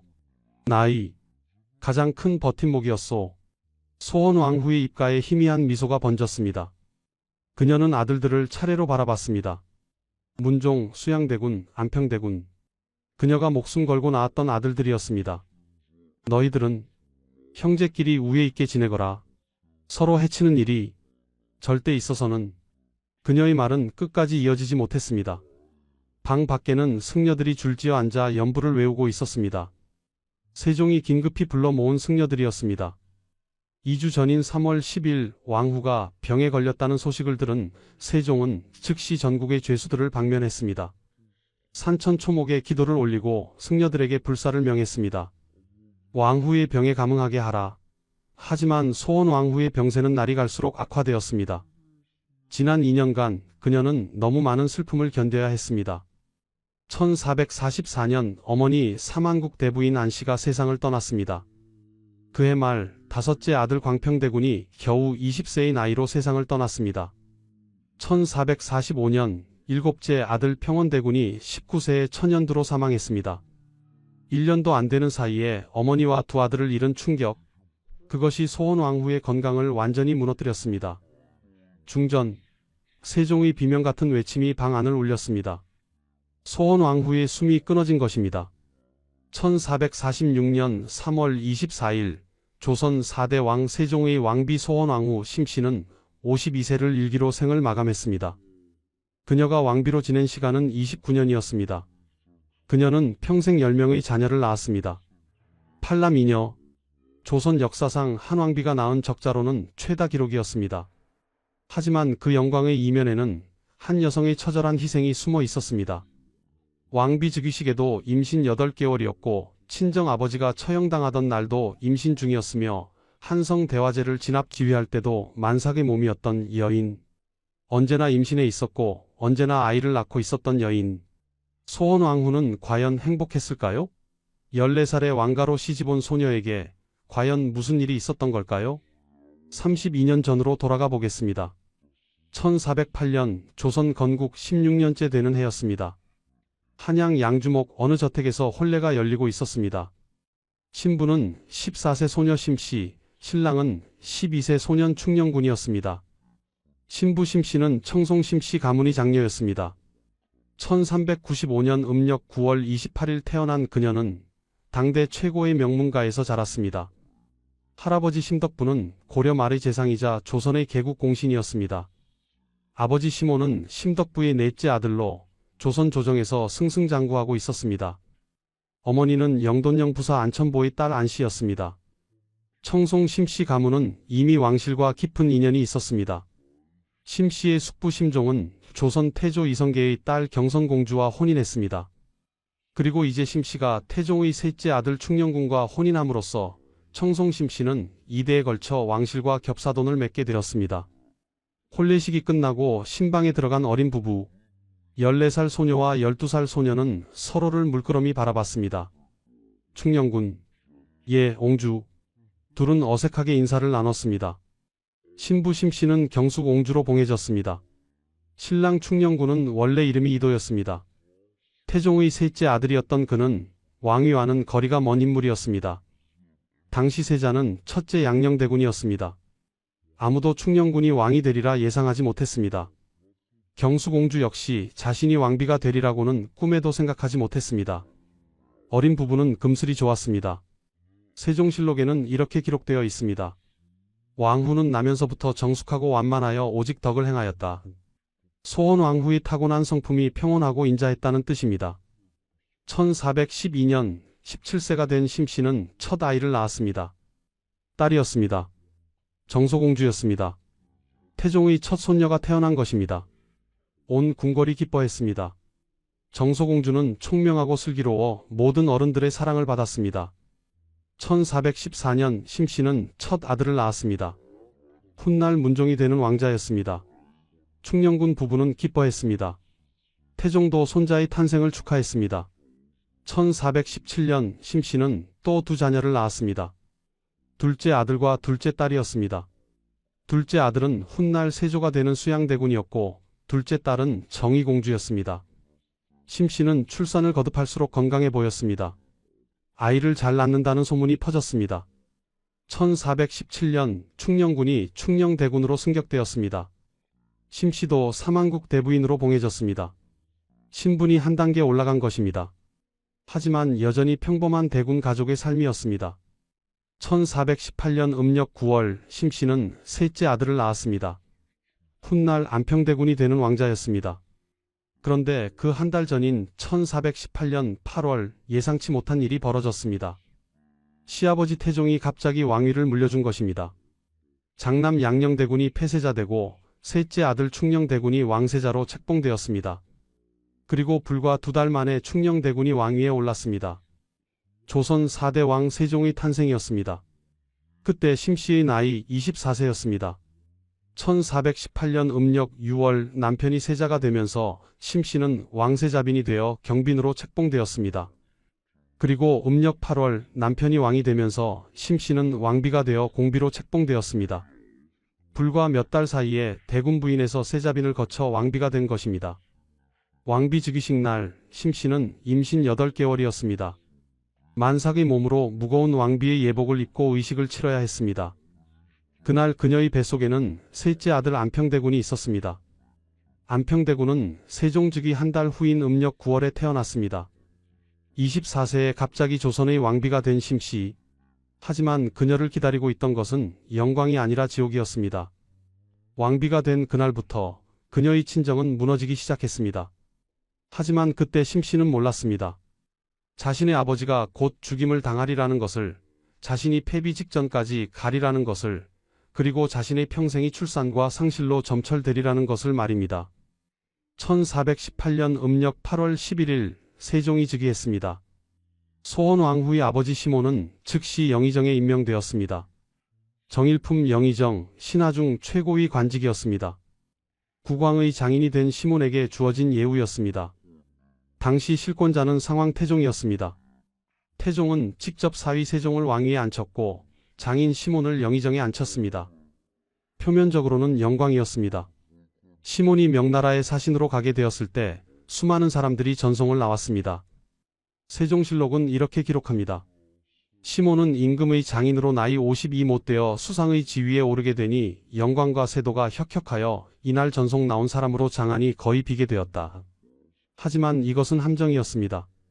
태종은 외척의 발호를 극도로 경계했습니다. 그는 자신의 처가인 여흥민 씨 가문도 숙청한 인물이었습니다. 이제 사위의 장인 심씨 가문 차례였습니다. 1418년 음력 10월 시몬이 명나라에서 돌아오고 있었습니다. 사은사로 세종의 즉위를 명나라 황제에게 고하고 승인받는 임무를 마친 것입니다. 시몬은 국경을 넘어 평안북도 의주에 도착했습니다. 그때 급보가 날아왔습니다. 영모 사건에 연루되었다. 강상인의 옥사였습니다. 강상인은 군사 업무를 세종에게만 보고한 적이 있었습니다. 태종은 이것을 문제 삼았습니다. 상황을 모욕했으며 왕명 없이 함부로 군을 움직였다. 그리고 이 사건에 시몬을 연결시켰습니다. 시몬의 동생 심정이 병조 판서 박습에게 불만을 토로했던 일이 빌미가 되었습니다. 군국의 대사를 상황이 처리하는 것이 옳지 않다. 박습이 이 말을 태종에게 고했습니다. 태종은 경노했습니다. 영모다. 시몬과 심정 형제는 즉시 역적으로 몰렸습니다. 의주에 도착한 시몬은 그 자리에서 체포되었습니다. 사약이 내려졌습니다. 명나라를 다녀온 국가의 사신이 국경을 넘자마자 역적이 되어 사약을 받은 것입니다.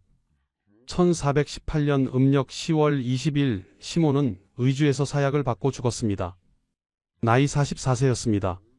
세종이 즉위한 지 불과 2달 만의 일이었습니다. 소원왕후가 왕비가 된 지 2달 만의 일이었습니다. 그때 소원왕후는 임신 중이었습니다. 넷째 아들 이명대군을 임신하고 있었습니다. 만삭도 아니고 임신 초기나 중기였을 것입니다. 친정 아버지가 역적으로 몰려 죽임을 당하는 소식을 들은 24세 왕비. 그녀는 얼마나 충격을 받았을까요? 친정은 완전히 무너졌습니다. 아버지 시몬과 숙부 심정은 사형당했습니다. 어머니 안씨와 친족들은 모두 관비로 전락했습니다. 천민이 된 것입니다. 소원왕후의 동생들, 시몬의 아들들도 모두 천민이 되었습니다. 친정 식구들이 하루아침에 노비가 되었습니다. 그리고 조정에서는 소원왕후에 대한 논의가 시작되었습니다. 죄인의 딸은 왕비가 될 수 없다. 폐비론이 일어난 것입니다. 소원왕후는 공포에 떨어야 했습니다. 남편은 즉위한 지 2달밖에 안 된 신임 왕이었습니다. 시아버지 태종이 실권자였습니다. 그 태종이 친정을 멸문시킨 것입니다. 소원왕후는 어떻게 해야 했을까요? 울어야 했을까요? 항의해야 했을까요? 아니면 침묵해야 했을까요?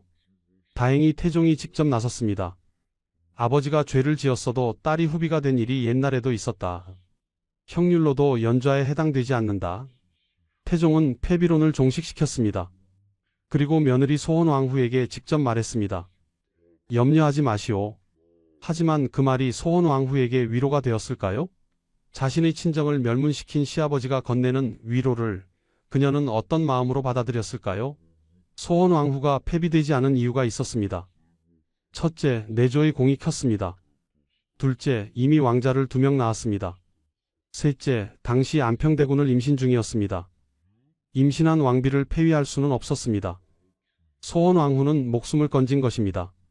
하지만 대가가 있었습니다. 친정은 영원히 복권되지 못했습니다. 세종 재위 32년 동안 장인 시몬은 신혼되지 못했습니다. 세종은 아버지 태종의 결정을 뒤집을 수 없었습니다. 그것은 자신의 정통성을 부정하는 일이었습니다. 소헌왕후의 친정은 아들 문종이 즉위한 후에야 겨우 복권되었습니다.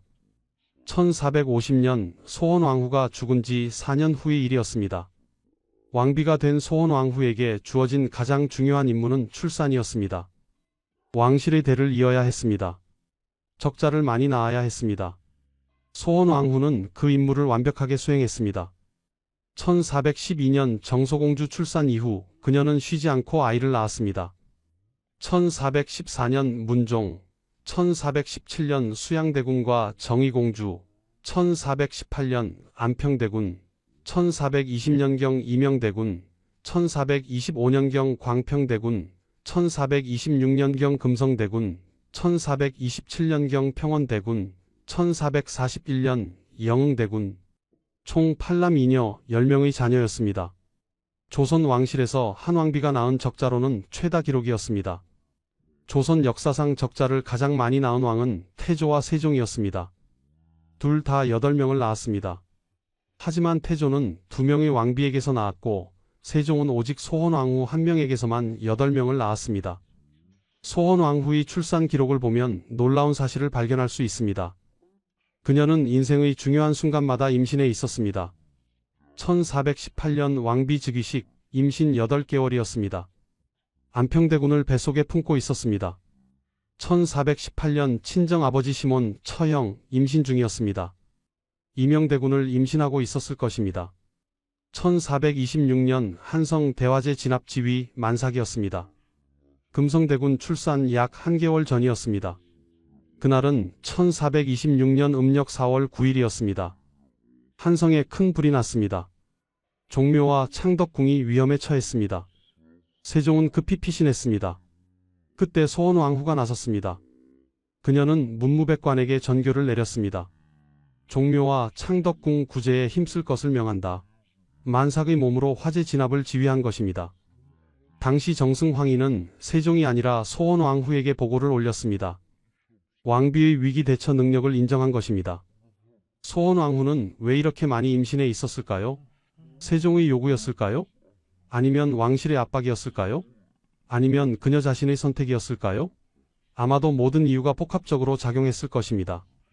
첫째, 친정이 몰락한 상황에서 왕비 자리를 지키려면 출산이 필요했습니다. 둘째, 세종은 후궁이 많았고 자녀가 필요했습니다. 셋째, 조선 왕실의 관습상 적자가 많아야 했습니다. 세종은 소헌왕후 외에 10명의 후궁을 두었습니다. 총 11명의 여성과의 사이에서 18남 4녀 22명의 자녀를 얻었습니다. 그중 소헌왕후가 낳은 자녀가 10명이었습니다. 거의 절반에 가까운 숫자였습니다. 특히 세종이 처음으로 후궁 소생 왕자를 얻은 것은 1425년이었습니다. 그 시점에 소헌왕후 소생 왕자는 이미 5명이었습니다. 문종, 수양대군, 안평대군, 이명대군, 광평대군이었습니다. 그리고 소헌왕후는 금성대군을 임신 중이었습니다. 세종의 총애를 가장 많이 받은 후궁은 신빈 김씨였습니다. 신빈 김씨는 자녀를 8명이나 낳았습니다. 소헌왕후 다음으로 많은 숫자였습니다.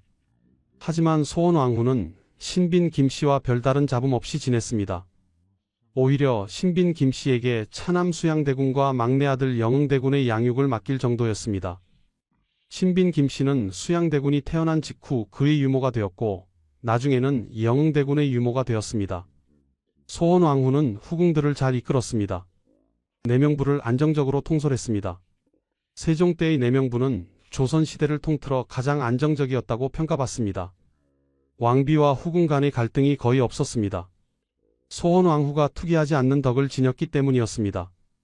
하지만 그것이 진심이었을까요? 아니면 친정이 없는 왕비가 살아남기 위한 방법이었을까요? 소헌왕후의 건강은 어땠을까요? 17세부터 46세까지 약 30년간 10번의 출산, 평균 3년에 한 번꼴로 아이를 낳은 것입니다. 조선시대 의학 수준을 고려하면 엄청난 위험 부담이었습니다. 출산 시 산모 사망률이 높았던 시대였습니다. 실제로 소헌왕후의 큰며느리 현덕왕후 권씨는 단종을 낳고 3일 만에 산후병으로 사망했습니다. 소헌왕후는 그 모든 출산을 견뎌냈습니다. 하지만 대가가 있었습니다. 지속적인 임신과 출산은 그녀의 몸을 서서히 망가뜨리고 있었습니다. 그녀는 언제나 피곤했을 것입니다. 언제나 몸이 무거웠을 것입니다. 하지만 쉴 수 없었습니다. 왕비로서의 의무가 있었기 때문입니다.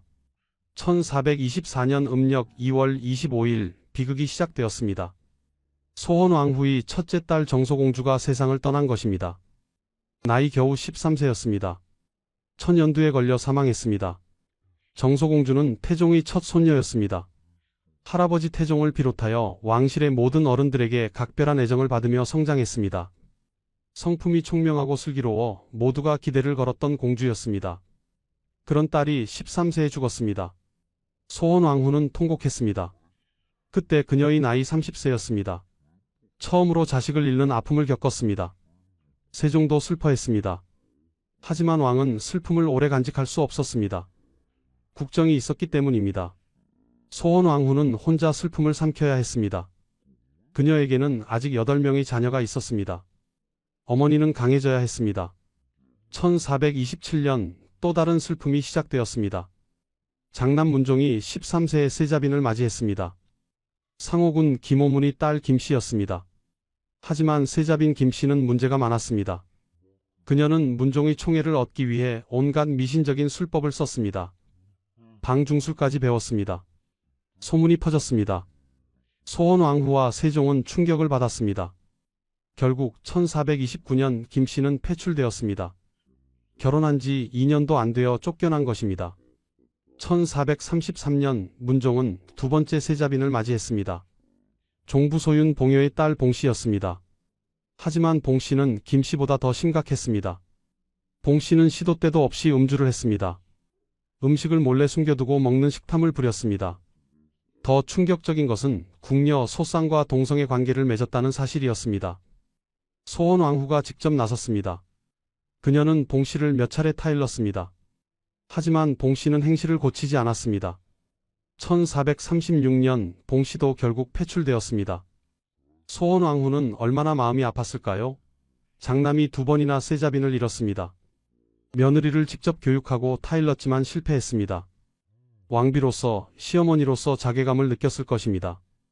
1436년 문종은 세 번째 세자빈을 맞이했습니다. 원래 후궁이었던 권씨였습니다. 권전의 딸로 1431년 동궁의 후궁으로 입궁했었습니다. 봉씨가 폐출된 후 세자빈으로 승격되었습니다. 훗날 현덕왕후가 되는 여인이었습니다. 권씨는 처음에는 괜찮아 보였습니다. 소헌왕후도 안심했습니다. 1441년 권씨가 임신했습니다. 왕실은 기뻐했습니다.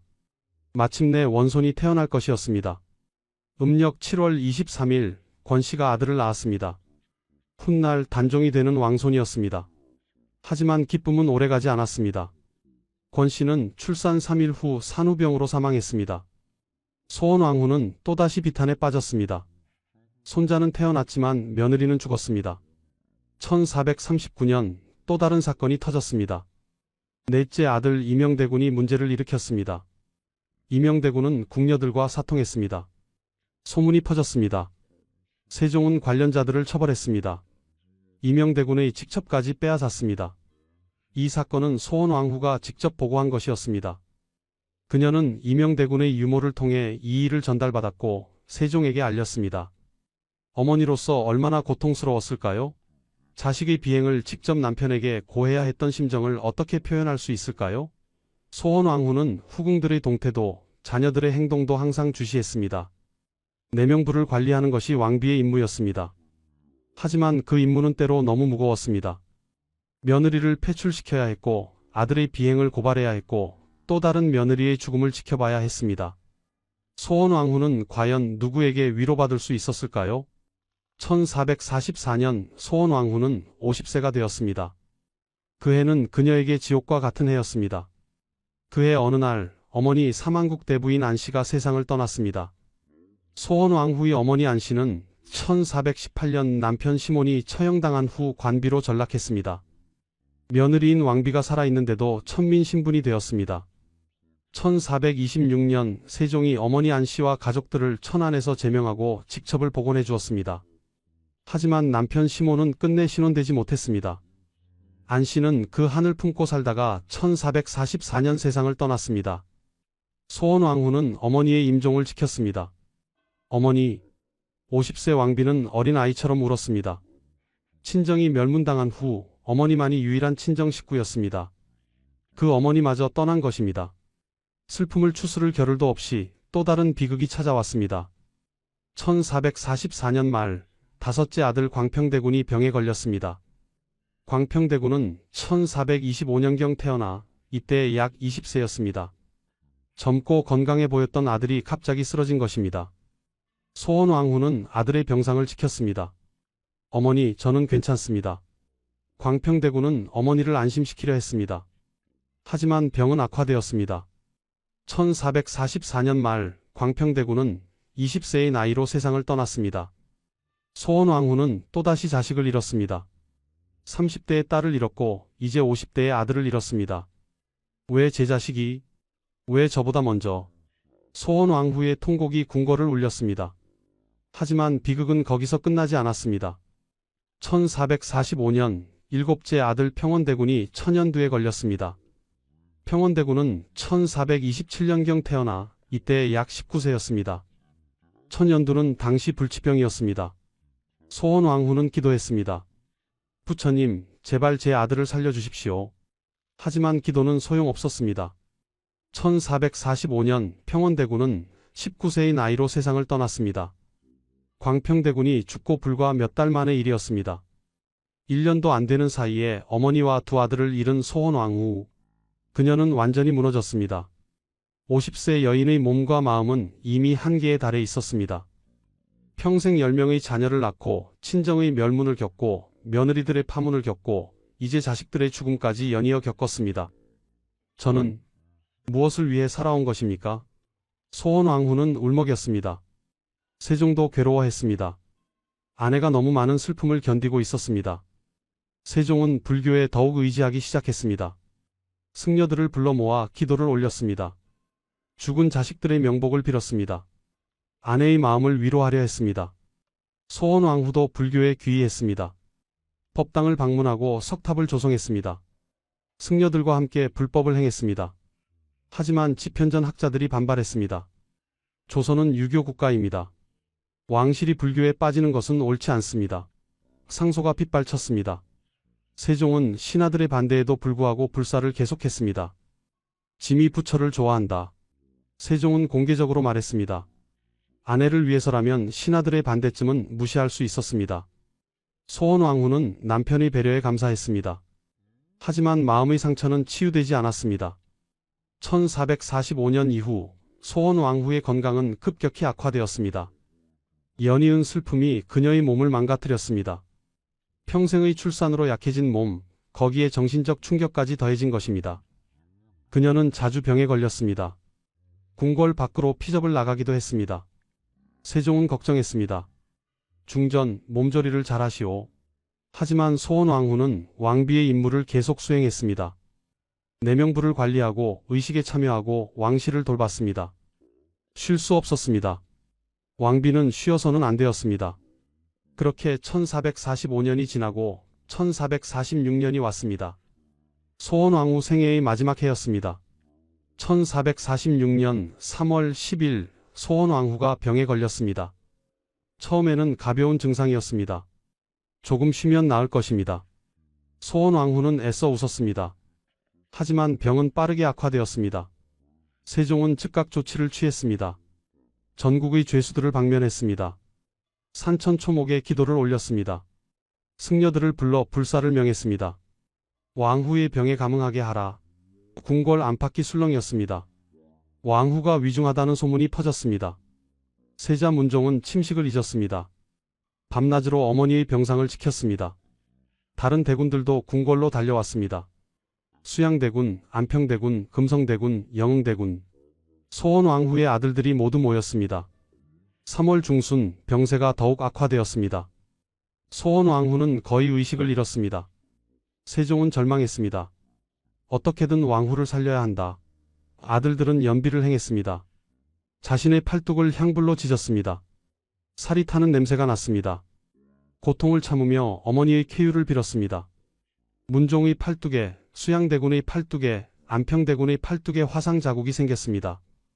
하지만 소원왕후의 병은 나아지지 않았습니다.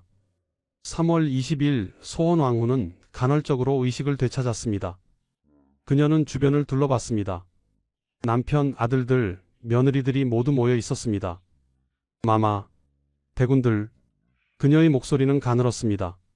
왜 이리 근심스러운 얼굴들을 하고 계십니까? 세종은 눈물을 흘렸습니다. 중전, 괜찮소. 곧 나을 것이오. 소원왕후는 고개를 저었습니다. 저는 알고 있습니다. 제 시간이 얼마 남지 않았다는 것을. 그녀는 아들들을 바라봤습니다. 너희들 서로 우애 있게 지내거라. 특히 수양대군과 안평대군을 번갈아 보며 말했습니다. 형제끼리 싸워서는 안 된다. 수양대군과 안평대군은 눈물을 닦으며 고개를 끄덕였습니다. 예, 어머니. 걱정 마십시오. 하지만 7년 후 1453년 계유정난에서 수양대군은 안평대군을 죽이게 됩니다. 어머니의 유언을 지키지 못한 것입니다. 소원왕후는 며느리들도 불렀습니다. 문종의 며느리들, 대군들의 부인들, 너희들 시아버지와 남편을 잘 모시거라. 특히 수양대군의 부인 정의왕후를 유심히 바라봤습니다. 정의왕후는 소원왕후의 총애를 받았던 며느리였습니다. 3월 22일 소원왕후는 수양대군의 저택으로 옮겨졌습니다. 궁궐에서 죽는 것을 피하기 위한 조치였습니다. 당시 왕실에서는 궁궐 밖에서 임종하는 것이 관례였습니다. 수양대군의 사전은 궁궐 가까이에 있었습니다. 소원왕후는 가마에 실려 그곳으로 갔습니다. 세종과 왕자들이 함께 갔습니다. 수양대군의 저택에 도착한 소원왕후는 침상에 누웠습니다. 그녀는 천장을 바라봤습니다. 제 삶은 어떠했을까요? 그녀는 조용히 중얼거렸습니다. 14살에 왕가로 시집왔습니다. 24살에 갑자기 왕비가 되었습니다. 친정은 멸문당했고 자신은 폐비 직전까지 갔습니다. 10명의 자녀를 낳았습니다. 하지만 그중 3명을 먼저 보냈습니다. 며느리들의 파문을 겪었고 아들의 비행을 고발해야 했습니다. 52년의 생애, 29년의 왕비 생활. 과연 행복했을까요? 3월 24일 새벽 소원왕후의 숨이 얕아졌습니다. 세종은 그녀의 손을 꼭 잡았습니다. 중전, 가지 마시오. 하지만 소원왕후는 이미 대답할 수 없었습니다. 그녀의 눈에서 한 줄기 눈물이 흘렀습니다. 그것이 마지막이었습니다. 1446년 3월 24일 소원왕후 심씨는 수양대군의 저택에서 승하했습니다. 향년 52세였습니다. 왕비로 29년을 살았습니다. 중전, 중전. 세종의 비명 같은 외침이 방 안을 가득 채웠습니다. 세자 문종은 바닥에 주저앉아 통곡했습니다. 대군들도 모두 울었습니다. 조선 4대 왕 세종의 왕비 소원왕후 심씨의 생애가 막을 내린 순간이었습니다. 소원왕후가 세상을 떠난 후 세종은 완전히 무너졌습니다. 그는 아내의 장례를 성대하게 치렀습니다. 소원왕후는 처음에 헌능에 안장되었습니다. 하지만 세종은 그것으로 만족하지 않았습니다. 그는 아들들을 불렀습니다. 어머니를 위해 불경을 만들어라. 수양대군이 주도하여 불경 편찬 작업을 시작했습니다. 신하들이 반대했습니다. 전하, 불교는 이단입니다. 왕실이 불경을 편찬하는 것은 옳지 않습니다. 하지만 세종은 단호했습니다. 아이들이 어머니를 위해 불경을 만들려 한다. 짐이 허락한다. 1447년 석보상절이 완성되었습니다. 석가모니의 일대기와 가족 이야기를 한글로 번역한 책이었습니다. 세종은 석보상절을 보고 감동받았습니다. 그는 직접 월인청강지곡을 지었습니다. 석가의 공덕을 찬송하는 노래였습니다. 소원왕후를 추모하는 세종의 마음이 담긴 작품이었습니다. 1450년 세종도 세상을 떠났습니다. 소원왕후가 죽은 지 4년 만이었습니다. 세종은 아내 없이 4년을 더 살았지만 그 시간은 고통스러웠습니다. 건강은 더욱 악화되었고 정신적으로도 힘들어했습니다. 세종은 유언을 남겼습니다. 짐을 왕후 곁에 묻어달라. 세종은 처음에 영릉에 안장되었습니다. 1469년 예종 때 영릉은 경기도 여주로 천장되었습니다. 소원왕후와 세종은 합장되었습니다. 영릉은 조선 최초의 합장릉이 되었습니다. 두 사람은 죽어서도 함께 하게 된 것입니다. 하지만 생전의 소원왕후는 과연 행복했을까요? 세종의 배려는 충분했을까요? 소원왕후의 친정복권은 문종대에 이루어졌습니다. 1450년 문종이 즉위하자 즉시 외조부 시몬의 직첩을 복원했습니다. 어머니가 죽은 지 4년, 외조부가 죽은 지 32년 만의 일이었습니다. 소원왕후는 역사에 어떻게 기록되었을까요? 조선시대 내내 최고의 왕비로 칭송받았습니다. 세종실록은 이렇게 평가합니다. 왕후는 나면서부터 정숙하고 완만하여 오직 덕을 행하였다. 투기하는 마음이 없었으므로 태종께서 매양 나뭇가지가 늘어져 아래에까지 미치는 덕이 있다고 칭찬하셨다. 투기하지 않는 덕, 그것이 소원왕후의 최고 미덕으로 꼽혔습니다. 남편이 10명의 후궁을 두고 12명의 서자를 낳았는데도 불평하지 않았다는 것입니다. 하지만 그것이 진심이었을까요? 아니면 살아남기 위한 방법이었을까요? 소원왕후는 내명부를 안정적으로 관리했습니다. 왕비와 후궁 간에 큰 갈등이 없었습니다. 세종 때의 내명부는 조선 역사상 가장 평화로웠다고 평가받습니다. 소원왕후의 공이었습니다. 소원왕후는 팔남 2녀를 낳았습니다. 그중 문종과 세조는 왕이 되었습니다. 안평대군은 예술가로 이름을 남겼습니다. 정의공주는 훈민정음 창제에 도움을 주었습니다. 소원왕후의 자녀들은 모두 뛰어났습니다. 교육을 잘 받았고 재능이 많았습니다. 어머니의 가르침이 컸을 것입니다. 하지만 그 자녀들 중 일부는 비극적 운명을 맞았습니다. 1453년 계유정난에서 수양대군이 안평대군을 죽였습니다. 형제가 서로 죽이고 죽는 비극이었습니다. 소원왕후가 그토록 우려했던 일이 일어난 것입니다. 만약 소원왕후가 살아 있었다면 막을 수 있었을까요? 아마도 그랬을 것입니다. 수양대군은 어머니에게 효자로 유명했습니다. 어머니가 살아 있었다면 감히 형제를 해치지 못했을 것입니다. 소원왕후의 고향 청송은 그녀 덕분에 승격되었습니다. 1419년 청보군으로 승격되었고 1459년 세조 때 청송도호부로 승격되었습니다. 세조는 어머니를 추모하며 고향의 격을 높인 것입니다. 청송도호부는 1895년까지 437년간 유지되었습니다. 소원왕후의 영향력이었습니다. 여주 영릉에는 세종과 소원왕후가 함께 잠들어 있습니다. 두 사람의 릉은 합장되어 있지만 각자의 봉분이 있습니다. 난간석으로 둘러싸여 있고 병풍석은 없습니다. 조선 석실 제도의 모범이 되었던 능입니다. 영릉을 찾는 사람들은 세종을 기억합니다. 한글을 만든 성군, 조선 최고의 왕으로 기억합니다. 하지만 그 옆에 잠든 여인은 어떤 삶을 살았을까요? 세종의 아내이기 전에 소원왕후는 한 명의 여성이었습니다. 14살의 왕가로 시집온 소녀, 24살에 갑자기 왕비가 된 여인, 친정이 멸문당하고 자신은 폐비 직전까지 간 왕비, 10명의 자녀를 낳고 그중 3명을 먼저 보낸 어머니, 29년간 왕비로 살다가 52세에 생을 마감한 여인. 과연 그녀는 행복했을까요? 역사는 그녀를 최고의 왕비라고 칭송합니다. 하지만 한 여성으로서의 그녀는 어땠을까요? 우리는 알 수 없습니다. 그녀가 남긴 기록이 없기 때문입니다. 다만 추측할 뿐입니다. 아마도 그녀는 강했을 것입니다. 버텨야 했기 때문입니다.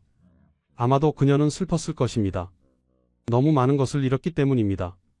아마도 그녀는 외로웠을 것입니다. 친정이 없었기 때문입니다. 하지만 그녀는 왕비의 임무를 끝까지 다했습니다. 그것만은 확실합니다. 지금까지 조선 4대 왕 세종의 왕비 소원왕후 심씨의 이야기였습니다. 구독과 좋아요 부탁드립니다. 감사합니다.